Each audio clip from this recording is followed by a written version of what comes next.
when I was 19, a friend of mine gave me a book on Buddhism, and I opened it up and read. I was reading just a random page every morning, and maybe the third or fourth day of doing that, I read a page about vegetarianism, and I was completely floored. I just couldn't.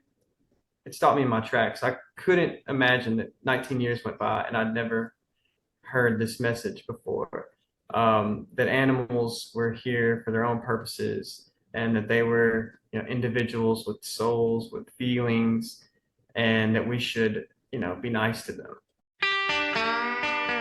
As a vegan, do you ever feel like you're living in a parallel universe, aware of things that many others don't even seem to notice, let alone acknowledge? I'm Chrissy Benson, host of the Vegan Posse podcast. We talk with vegans from around the globe who, like you, are living lives of integrity and compassion with an eye toward justice. Through their personal stories, you'll come to see that you're not an outlier. In fact, you're part of an entire posse of individuals who aren't just keeping the peace, they're creating it through their food choices and beyond. You won't be saddling up, but you're in for the ride of your life. Welcome to the Vegan Posse.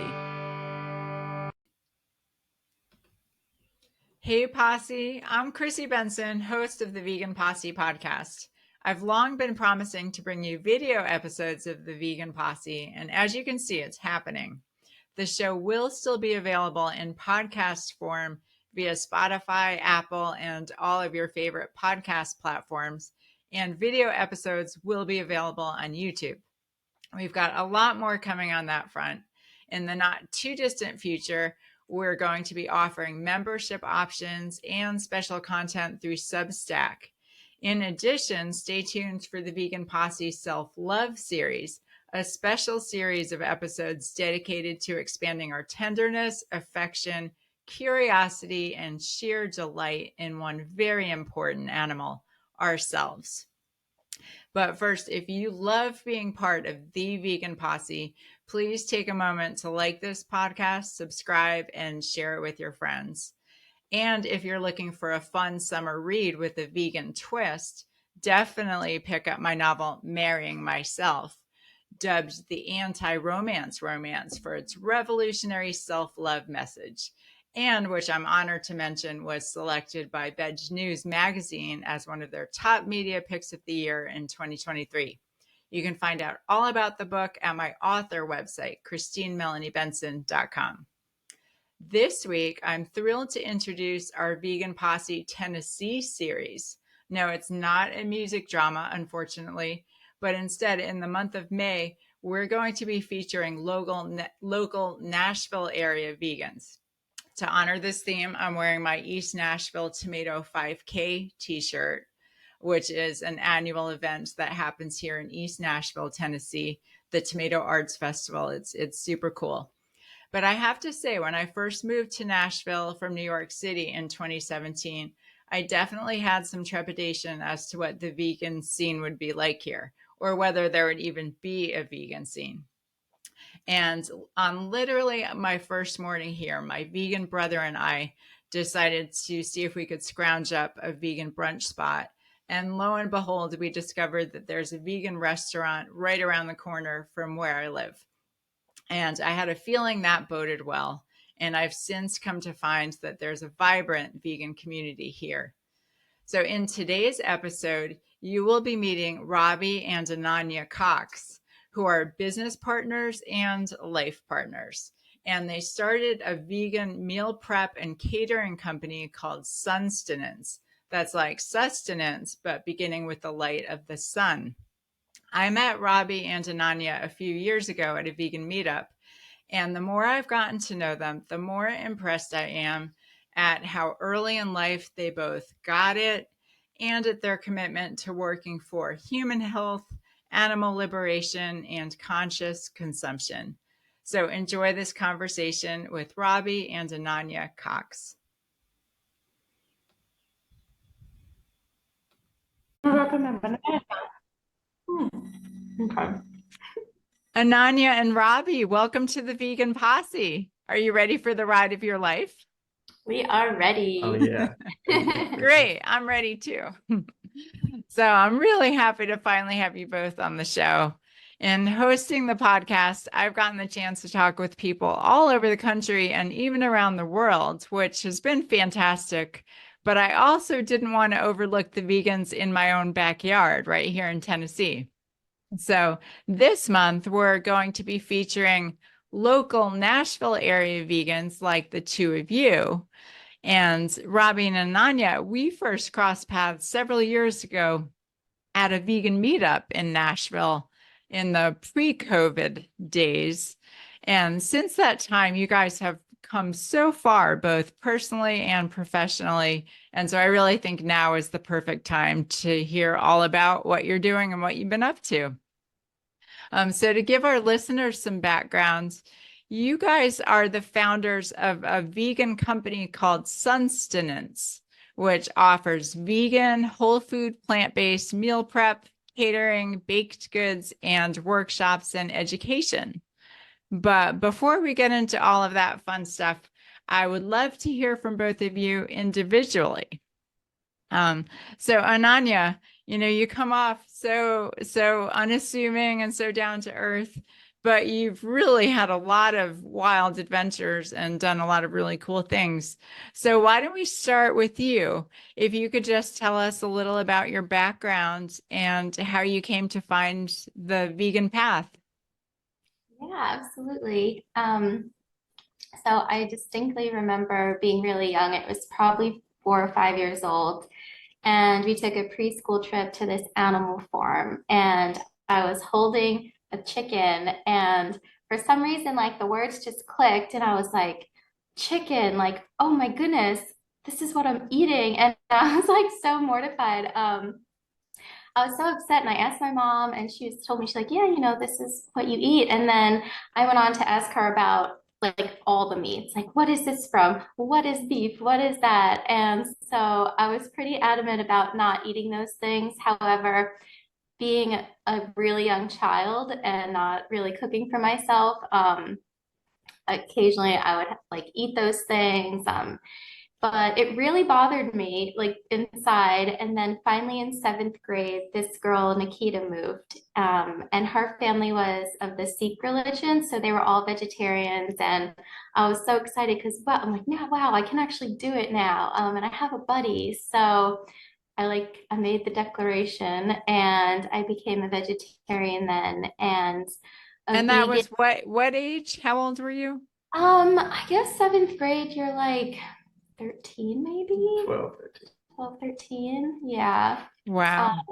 I still And ate. do you have brothers and sisters? I have one younger brother. Did Um, he have any opinion on this? How did your choice affect him? Not really. I think he was really interested though, because whenever I would come home, he would always eat vegetarian or vegan or whatever I was doing. And I think like he gets it. He's just struggling mentally with actually being able to follow through. But I know he is very compassionate and has a soft spot for animals. So. Yeah. And what about your parents? What did they think of this decision that you declared at such a young age? I really don't think they cared very much. I was already kind of making a lot of food by myself because I just always loved cooking. Um, so like, and yeah, whenever my mom would make meals, I would kind of just eat the sides and the vegetables and avoid the main dish. So So they agreed. They accommodated this and they didn't insist that you eat, animal flesh or drink milk. yeah, No. they would kind of just, yeah, they were always very like, do whatever. So yeah. Very interesting. And then when did you start getting interested in yoga?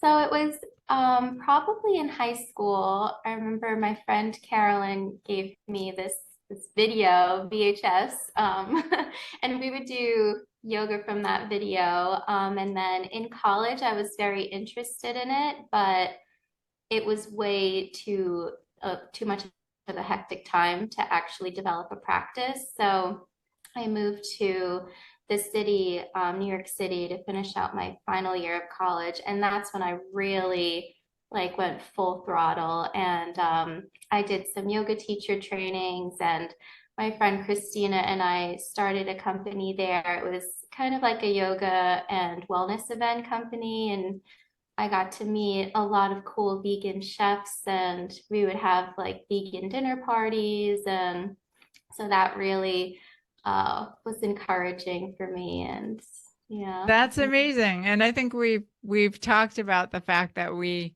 did overlap in New York City. So it's too bad that I didn't actually know you then. Did you ever go to Vegan Drinks, that event in New York City?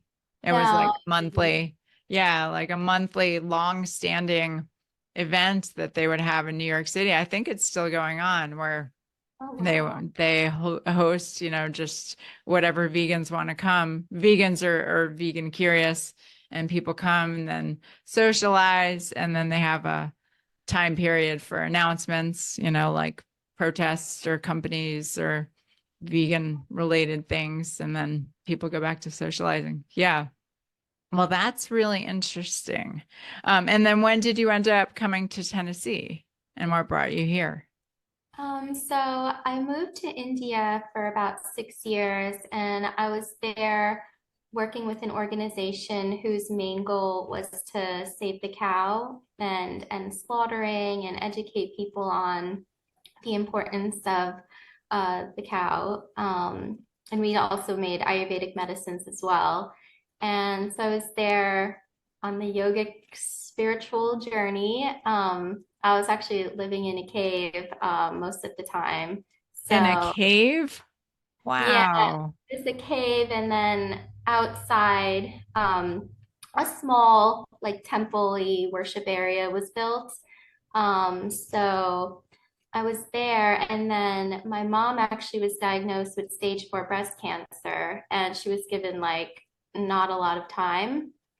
So she wanted me to come home and kind of, be with her and help her. So I came back here to Tennessee, and we changed her diet to completely vegan. And she started walking. And yeah, her breast tumor shrunk from, I believe it was 9 centimeters, and then it went down to 3 centimeters. And yeah, it was the healthiest I've ever seen her. She lost a ton of weight, and she also cured, she had some kidney disease that went away as well.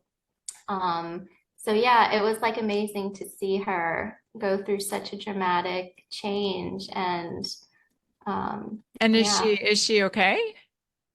So she was doing great, and then COVID happened, and I think the fear and the paranoia really got to her. So she kind of reverted to eating more processed foods and avoiding people completely.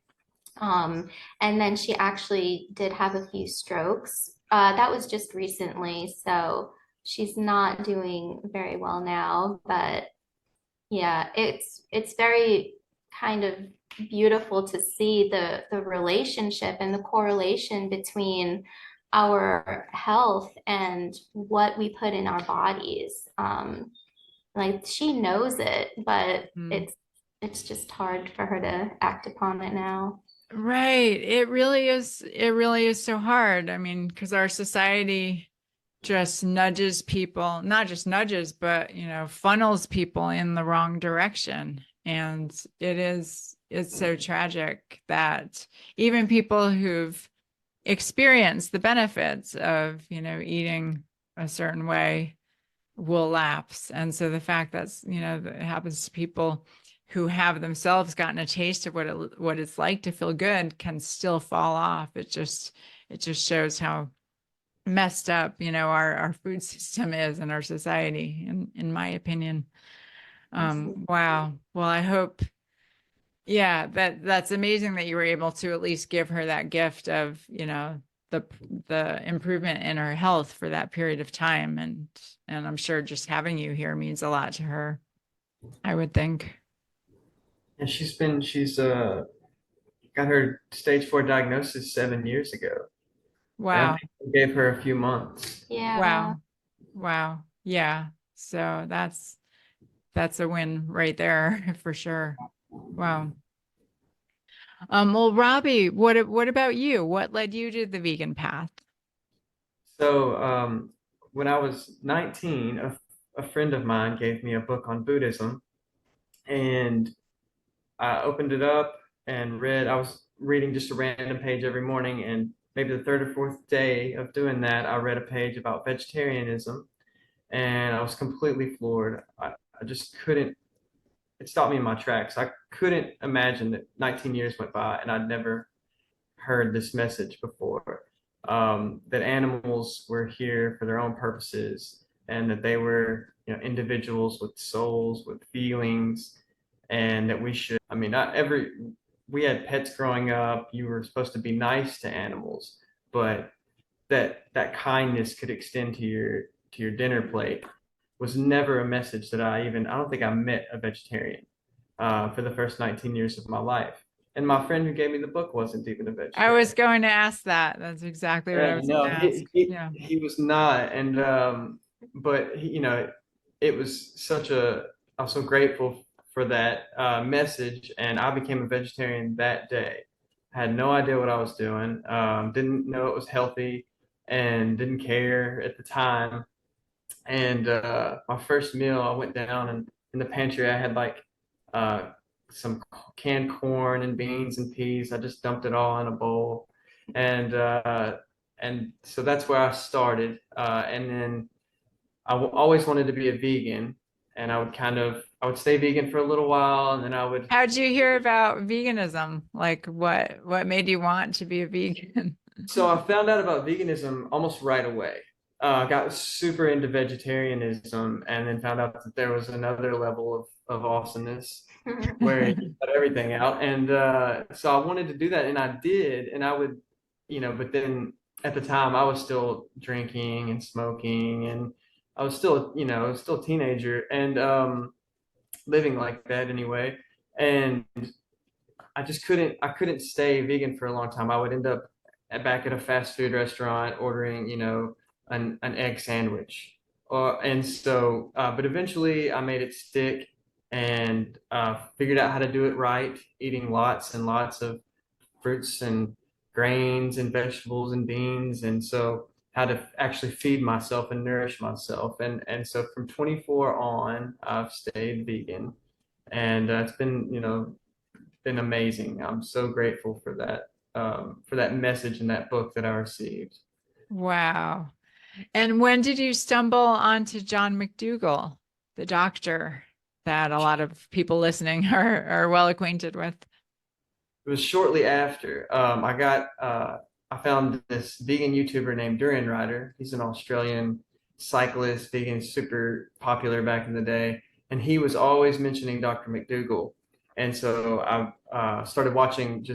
I've watched thousands of hours of McDougall's webinars, and just that was the real turning point in my vegan journey, was finding McDougall and Esselstyn and Neil Barnard and all the many doctors, and now we follow a lot of the principles from Alan Goldhammer, True North, and Doug Lisle, who's been on your podcast.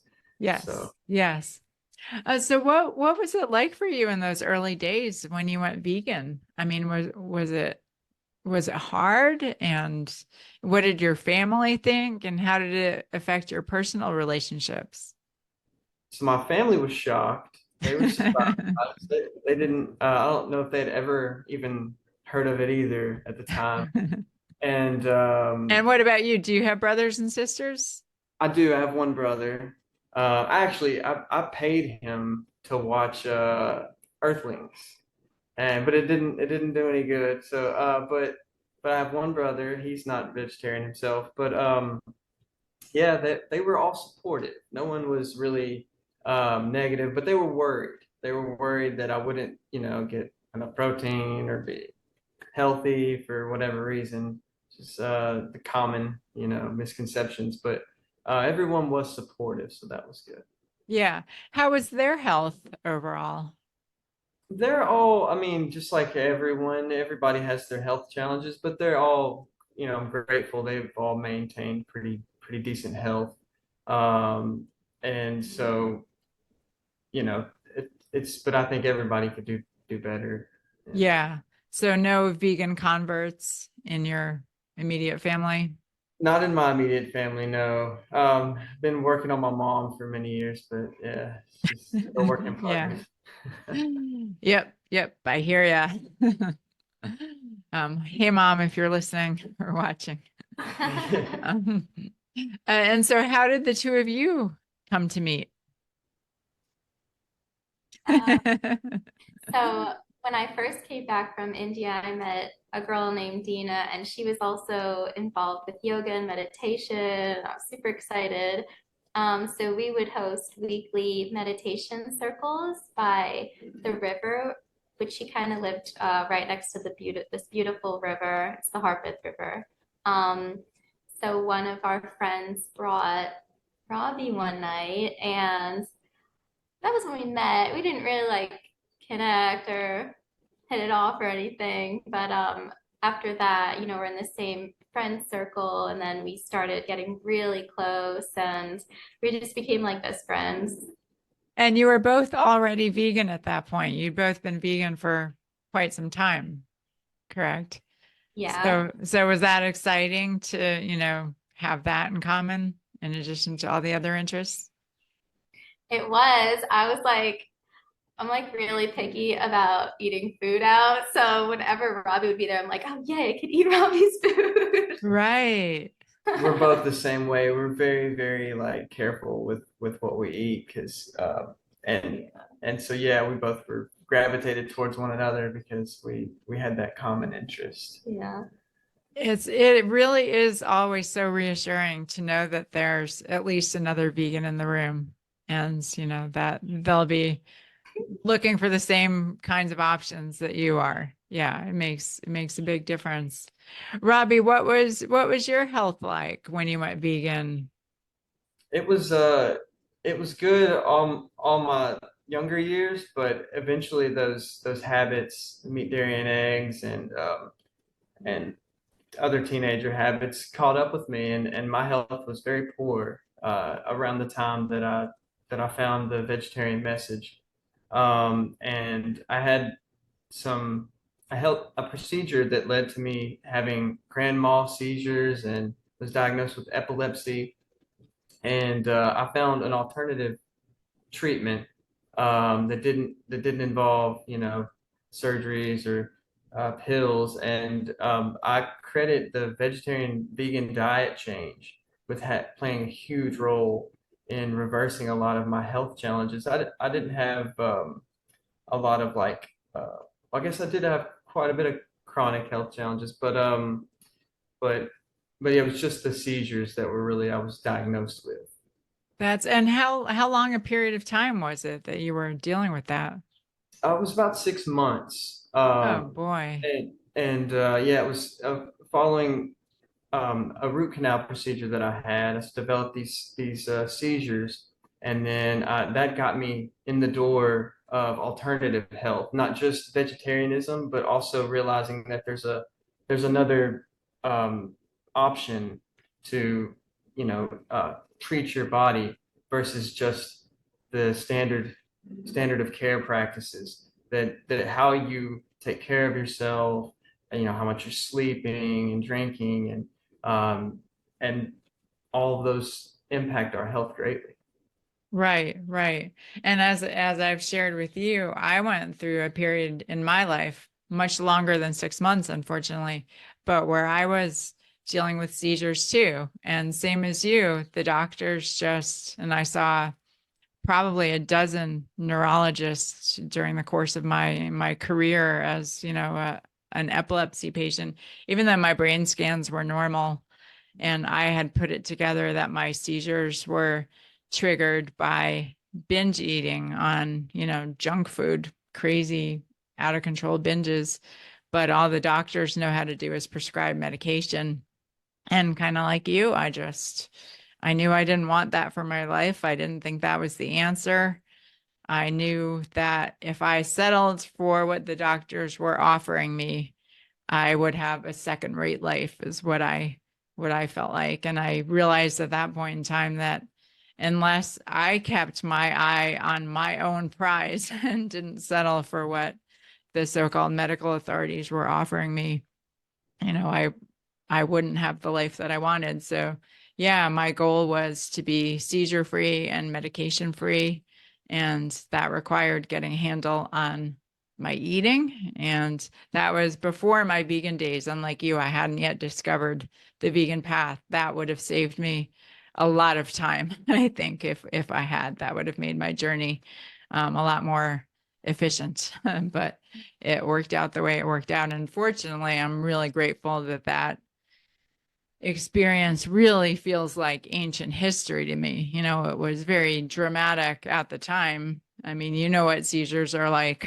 So it was intense at the time, but now I have very little baggage around that whole experience, whereas I still carry a lot of more issues around much more minor things that I've gone through. And I'm certain that it's because this was one experience where I did emerge victorious. I did trust myself and learn to trust my judgment and trust my body and trust my intuition and just my common sense, and to just rely on my own judgment over the judgment of somebody who didn't know me and who was well-meaning but just had a limited frame of reference.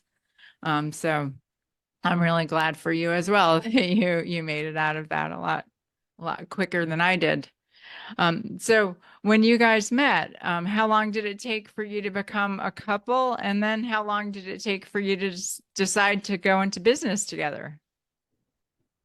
We became a couple, I'd say maybe a year and a half after we met. So it Uh, took a little while. yeah. It was 2022 when we officially were a couple. We became best friends though in the months leading up to that. Yeah. And we were basically doing everything together, and it was just kind of, everything aligned, and it was great. And so we started the business that year as well, in 2022 in August. Wow. So you have like a similar anniversary for your business and your relationship. And you're currently engaged. I should mention that, right? We are, Our yeah. wedding is actually May 18th, so right around the corner. Oh my goodness. Oh Yeah. my goodness. So this podcast will be coming out just before your wedding. Oh, that's amazing. Wow. Wow. Yeah. Thank you. So that's much more exciting than the business stuff, but I want to hear about the business. So how did you come up with the idea and how did you get it going? So I was already working as a private chef doing like this on a much smaller scale. And I was also working for another woman who's offering a similar meal prep service. So I had that sort of background. And then we talked about it for a while, like we should just do this together. I think Robby was a little hesitant about leaving the corporate world. So eventually he did. And yeah, we just started and it's been great. It's mainly just like word of mouth, but we're hoping to do some marketing and grow a little more. Yeah, and where do you do your food prep? So we rent a commercial kitchen space for the meal prep, and then we have different catering jobs, some local, some foreign. We actually spent some time in Panama last year working a wellness retreat. Um, That's amazing. What was that like? that was really cool because we got to, really explore their cuisine. It was a little difficult getting the food because we were on this private island and there was no cars. There was only like boat taxis. So we actually got everything like the first day we got there in like these huge sacks. And it wasn't like as big as a selection I thought it was going to be. So yeah, it was like this one tiny market, and we just stocked up that one day and had to get really creative with limited ingredients, but it was Wow. really cool. Yeah.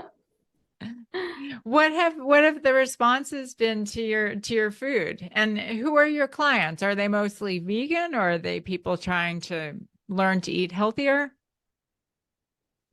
Actually, I don't think many of our clients are vegan, but they're all Really? very interested. Yeah, Yeah. like not many. You would think some are. There's a few, but most are just wanting to eat healthier and just love the food. And Nanya comes up with really creative um, ingredients, and we're wanting to do some more outreach to vegan vegetarians to show them that vegan and vegetarian diets are great, but you can make them even better if you go, whole foods, keep the processed salt, sugars, and oils and everything out, and you'll get so much more benefit from doing this, ethical lifestyle.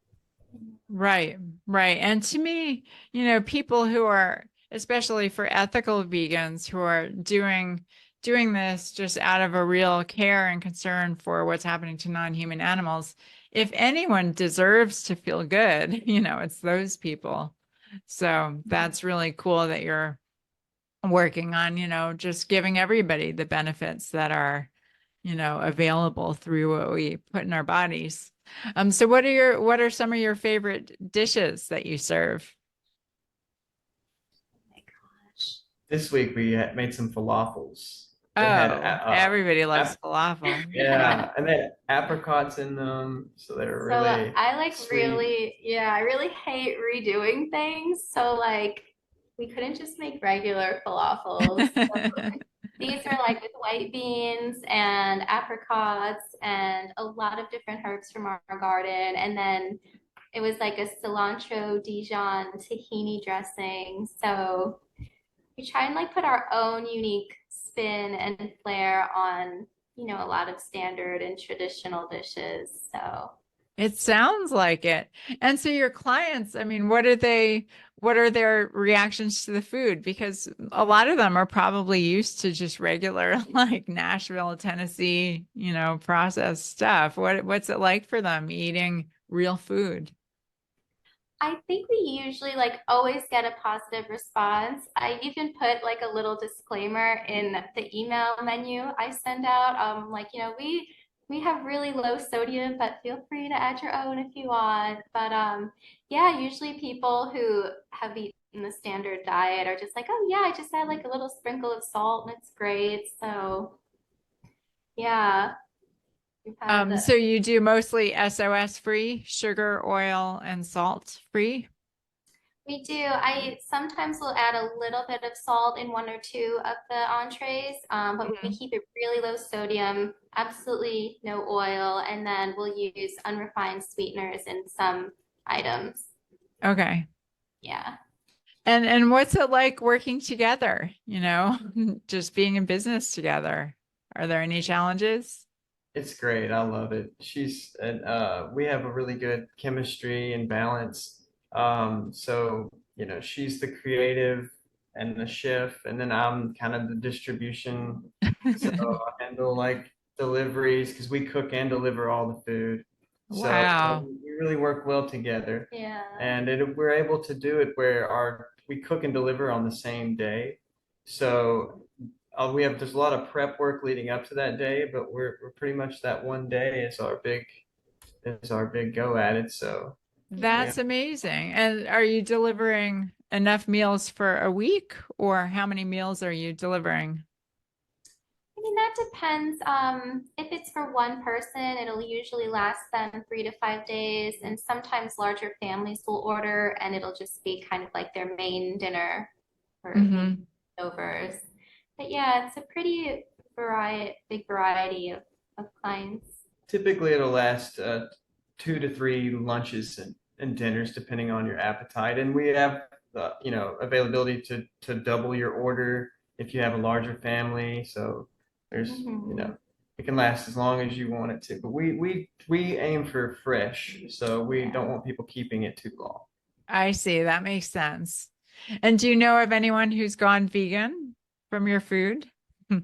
I guess Yes. while they're eating your food, they're vegan. So that's something.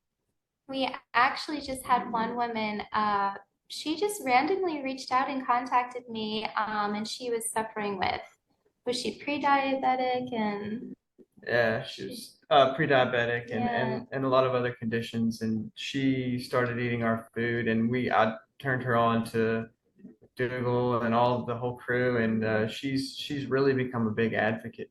Oh So yeah. yeah, so we've had and that's happened several times over the past couple of years. So yeah, Yeah. That's amazing. Wow. So how do people find you generally? Um, so we really just use Instagram and my personal Facebook page. But it's really just word of mouth.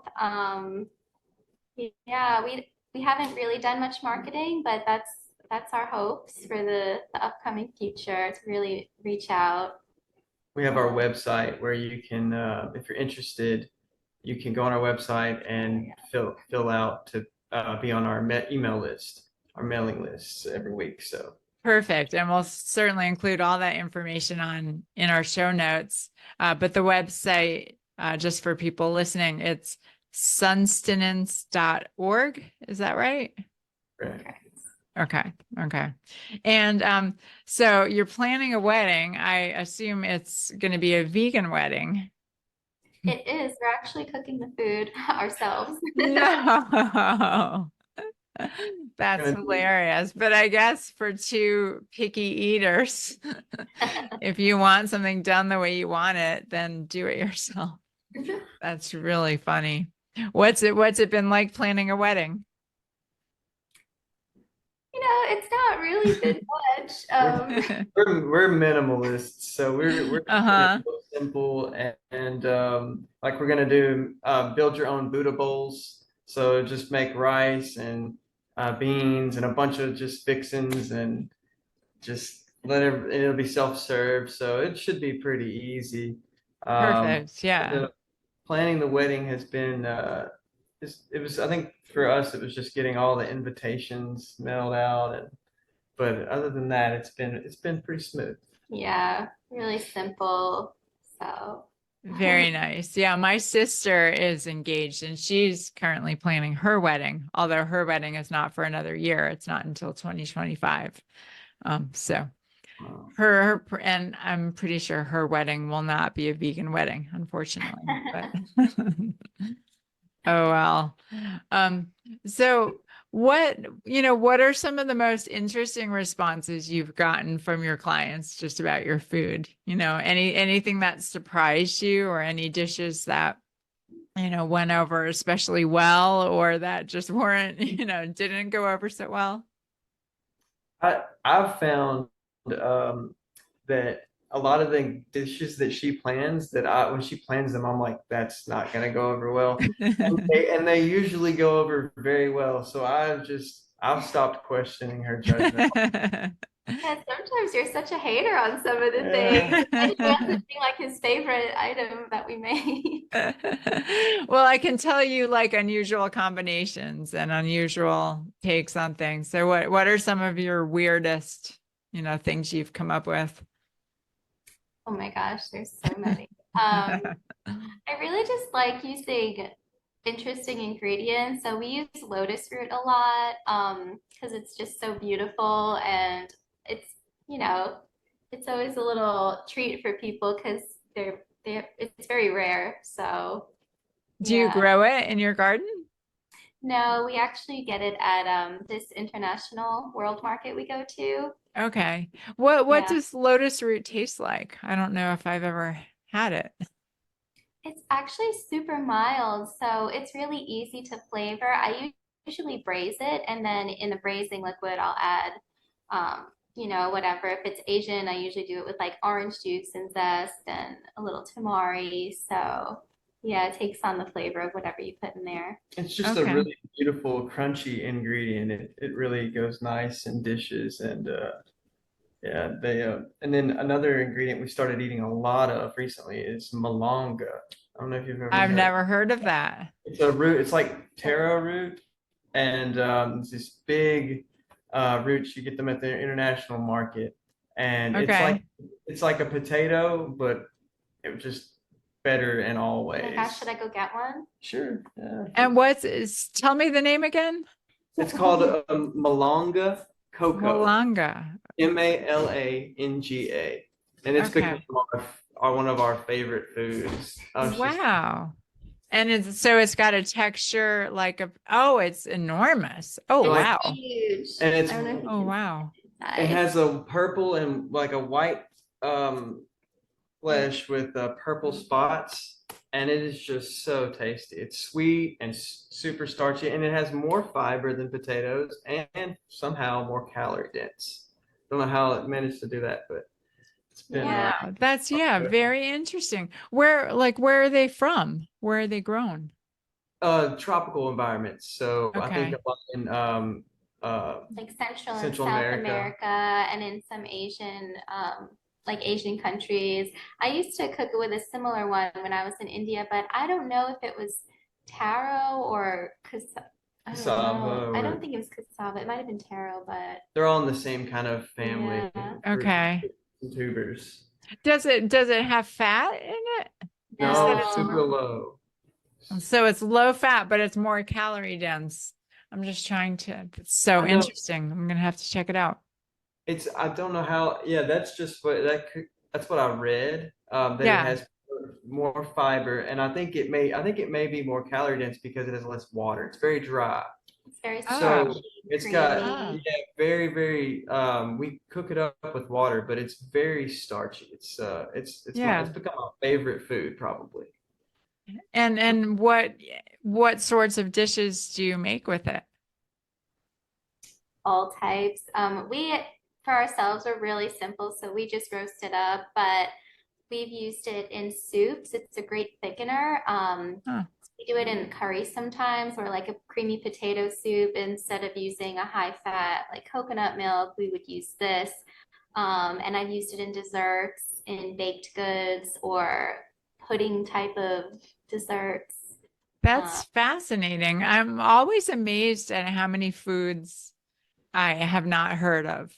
And I remember realizing that after I went vegan, which initially when I went vegan, I did so very reluctantly. I really felt it was the right thing to do, but I was not enthusiastic about it. And I really just felt like I was signing up for a lifetime of deprivation and restriction. And then to my amazement, you know, the reverse was true. A whole new world opened up, both of people and of foods. And I discovered so many new foods.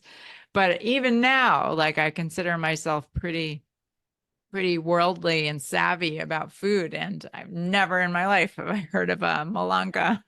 That's amazing. Okay. And do you get them at the international market? we Okay. do How did you guys discover them? at the international Yeah, You market. just saw it and were curious. if you go to the international markets, whatever city you live in, there you can find so many like interesting ingredients you've never heard of, and then just get it, do some research, and cook it up. Either steam it or roast it, and you'll find so many like amazing flavors that you just never would have Yeah. imagined. And like Yeah. that, it doesn't look good in the store. After you peel it and slice it and roast it, it looks completely different. So it's That's so interesting. Yeah, I still have not been to the international market here, I have to say. So I need to take that advice too. So what tips, do you guys have any particular tips for cooking without oil? Because, that's an ingredient that a lot of people really feel that they can't live without. Yeah. We usually either water saute, so just adding enough water in the pot where you'll prevent something from sticking, but not kind of creating more of like a boil or a braise. Hmm. And we add water when we roast vegetables as well. Um, for desserts and cakes and stuff, the oil helps to create moisture. So I just find that using any type of like fresh ingredients, like fresh vegetables or fresh fruits, so either applesauce or I always use sweet potatoes, like sweet potatoes in everything, carrots, beets, cauliflower, put cauliflower in like chocolate cake, like just really you're just looking for something to replace the moisture. So yeah. And then if you are looking for more of like a more of a high fat or item, you could add natural fats like nut butters, just to avoid the oil. But Right, right. yeah. Yeah. So what's your vision for your business? Where would you like to see it in, maybe 5 years? We really want to lean into the education side of things and really teach cooking and teach people how to do this practically in their own homes because cooking and delivering the food is great, but you can only reach so many people. We can't if I don't know our number, maybe 30 or 40 people would be almost too much. So, but we can educate so many. So we would like to really lean towards the educational side of things and making it more Yeah. practical for people to do. Because it's empowering for them when they can. Right, right. There's that saying about, giving a man a fish, um, but we can replace it with giving a man a vegan meal he eats for a day, but teaching him to make a vegan meal he Yeah. can be healthy for a lifetime. Hmm. And so do you have any particular dream clients or dream events? Um, You can think big. You're allowed to think big. yeah, well, yeah, actually, we would love to start like a live-in program, like Oh, more in the style of an ashram. Uh, oh. and really to teach not just cooking and but also to teach eating habits, eating very consciously, because even Hmm. it's great to be eating vegan whole food plant-based diet, but if you're just shoveling it in and you're not chewing and you're not being present with the meal, you can develop health issues eating a really healthy diet, just from not being conscious with your eating habits. So we want to teach a holistic approach to lifestyle that centers around Hmm. nutrition, and that way, because I've found that most people we work with, because we work with people from a health perspective too, as consultations, and I found most people can turn their health around in a matter of a week or two just by making really basic lifestyle changes. And even if they're already eating a stellar healthy diet, SOS free, and they're super clean, just some simple changes can have a profound effect. So that would be our Yeah. big long-term goal. That's amazing. Yeah, I want to come to the ashram. I want to be in your ashram.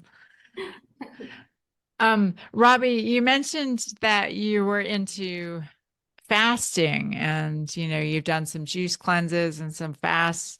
How do you incorporate those practices these days? We offer juicing services. Oh, you do. Wow. Yeah, we have some people who order juices from us. But as far as the juice fasting, um, I've done a few long ones. I've done a 7-month juice fast. That was my And longest. what prompted that? I was really wanted to kind of clear up some digestive issues I was having, and at the time I didn't realize, when I met Ananya, I I had heard the mantra that you should um, you should chew your liquids and drink your solids. And so I knew chewing was very important, but she What really does that mean? What does that mean? so if you think you should chew like drink your solids, you want to chew your solid food until it's liquid.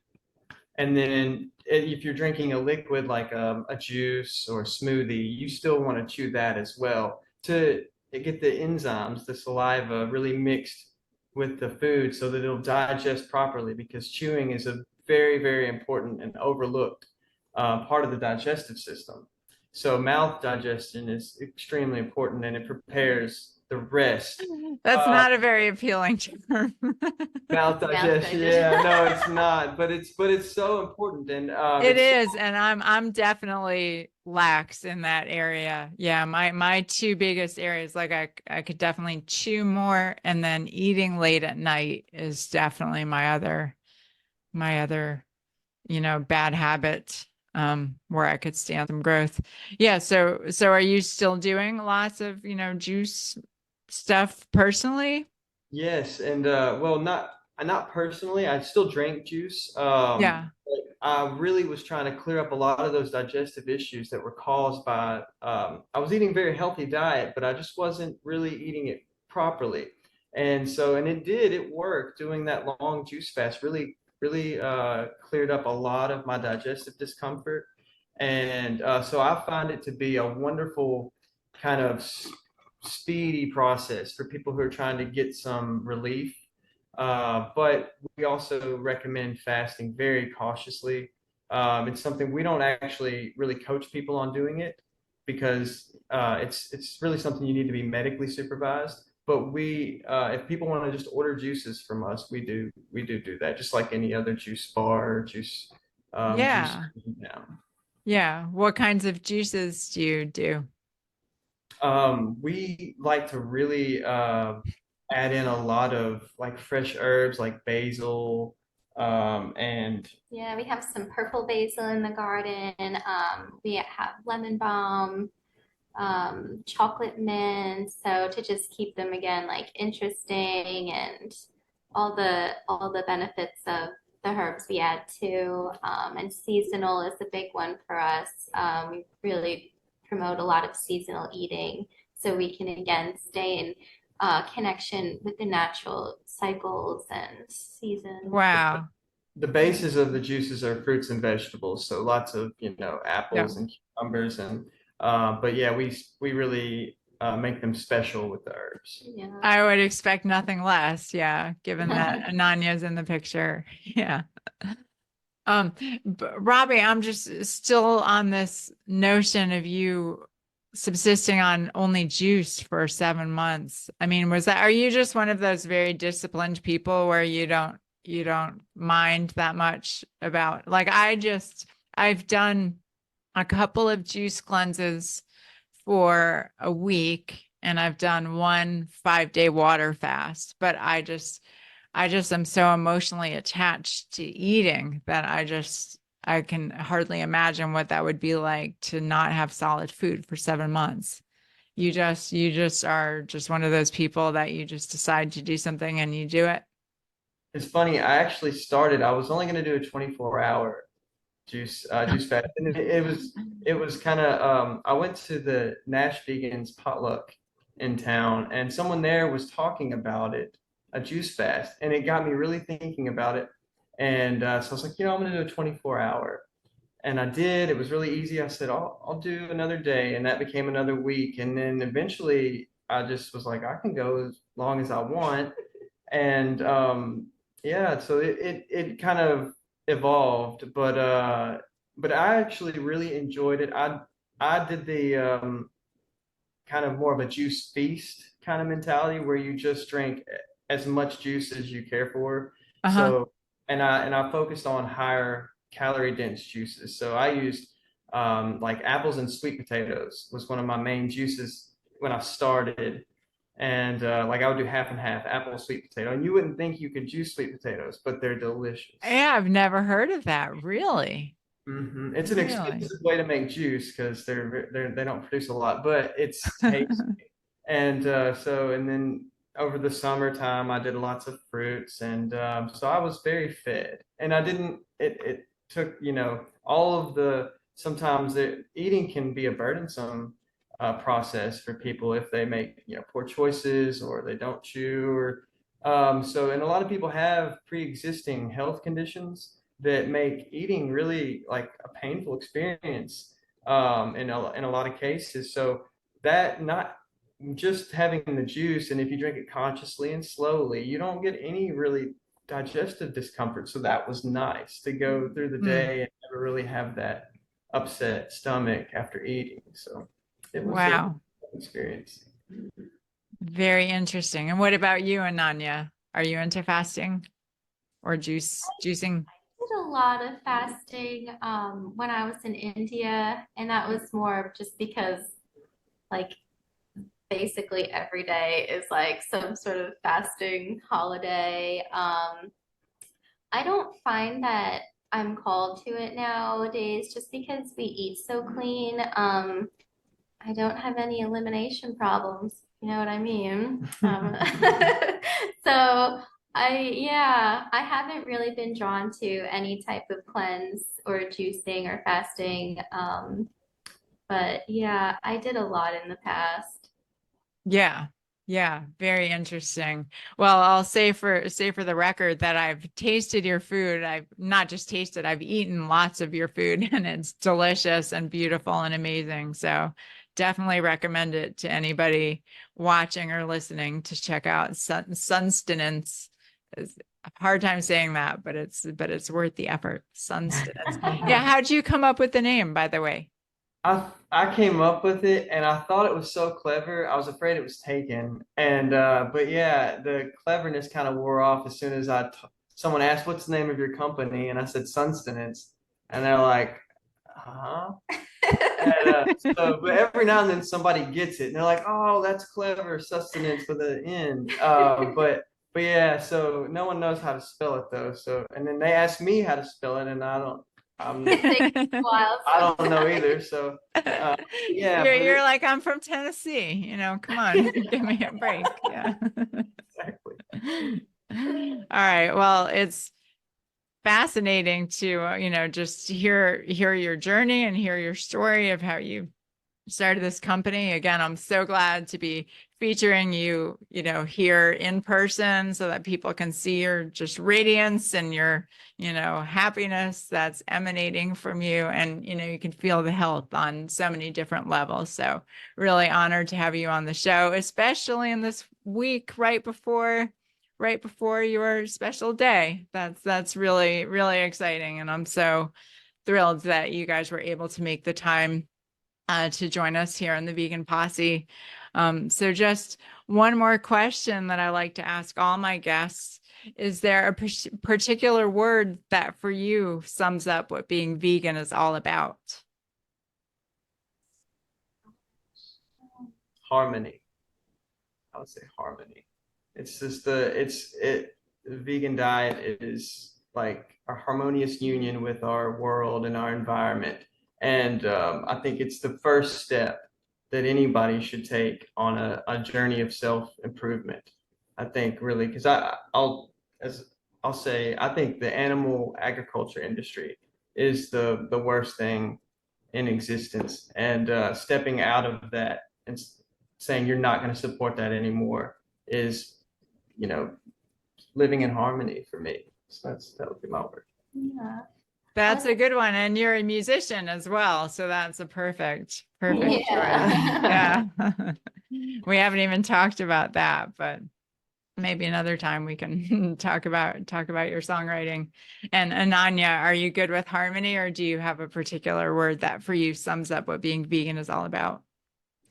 Gosh, I was thinking of like oneness being like recognizing yourself in others, Mm, obviously extending to the animals. And I thought of devotion because it does. It's like if you're mm, devoted to just love and kindness and compassion and a conscious way of living, it seems like the only thing you can do. mm. Like, yeah. Yeah, those are beautiful. I love both those words. Both harmony and devotion are words that I don't think other people have come up with. And I love that. Yeah, the concept of devotion, just that feeling of staying close, the idea that you're not shutting down your values and your inherent compassion and empathy every time you sit down to eat. You're devoting yourself to staying in touch with those values and spiritual principles all the time. Yeah, that's beautiful. I love it. Love it. Okay. Well, again, thank you so much for joining us. Everyone out there, check out SUNstenance.org. for meal prep, education, holistic baked goods, and lots of beautiful pictures. And we close every episode of the Vegan Posse by taking 30 seconds of silence for all of the suffering animals, human and non-human, who desire, as we all do, safety, happiness, and the freedom to live out their lives without interference.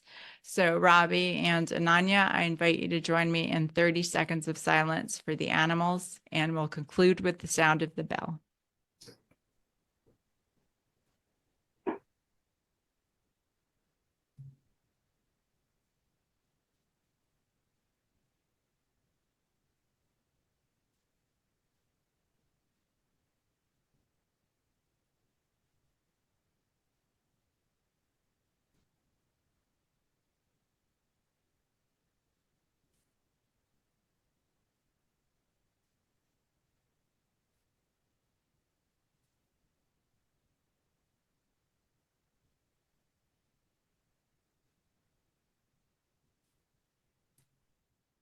Thank you, Robby. Thank you, Ananya. And thank you, Posse. See you next time. Until then, stay strong and stay true.